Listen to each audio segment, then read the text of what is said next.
here with the Grand Blanks after the 5,000. Take us through the race. Were you expecting the race to unfold the way that it did? Yeah, I mean, a couple weeks out, I thought it could go either way. It could go fast, it could go slow, or somewhere in the middle.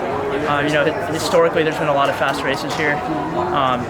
Once we got here, started looking at the weather. I figured it might go a little slower. And then, just on the warm-up today, I'm like, yeah, I mean, everyone else is probably feeling this, so it's probably going to go slow and wind.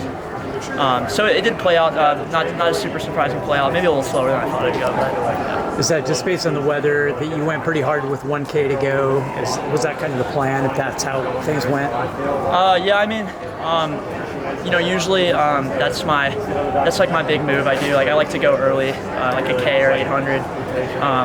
It's just something that kind of plays to my strengths, I think. Obviously, I'm trying to diversify my strengths and what I can do in a race. And I think I was on a good track going into indoors, but unfortunately picked up an injury. When I was on the bike, a few months ago, injured, I was just thinking, I just hope to make it to Eugene and just try to mix it up with the guys, maybe try to run a fast 400 at the end.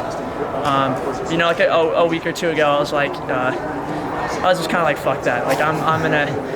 If I'm gonna lose this race, I'm gonna lose it on my terms. And I wanted to do something I was proud of, and I'm pretty happy with what I did today.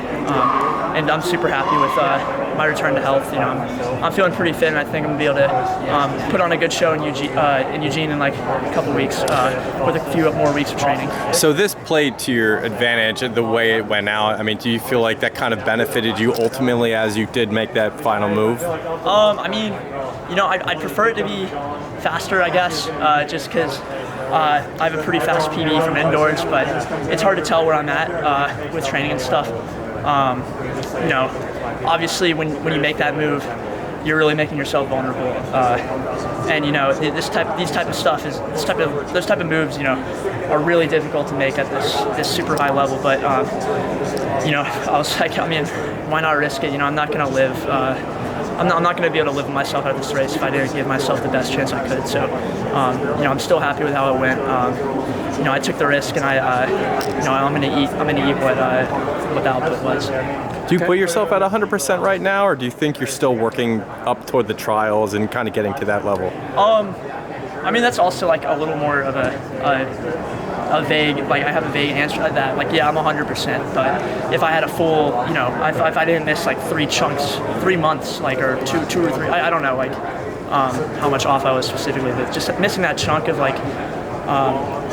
consecutive training, you really miss out on a lot of improvement that you can pick up. So, but I would say, I'm at 100%, minus some of the training I missed this indoor season. I'm looking forward to. Hopefully not finishing out the season in a couple weeks, but if it's my last race, I'm going to be happy with what I put together this season. The last 800 was about 152. Do you think if you'd had a little more under your belt, a little more training, that's something you could have contended with? It's definitely something I wanted to be able to do. In my head, I was ideally I could go 57 for the penultimate lap, and then hopefully run around 54. That seems like around what everyone did at the end there. Yeah, that's almost exactly right. Yep. But just didn't have it in me.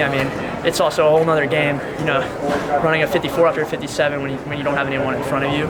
But like I said, that's the risk I took, and I tried to put some force in the ground at the end there.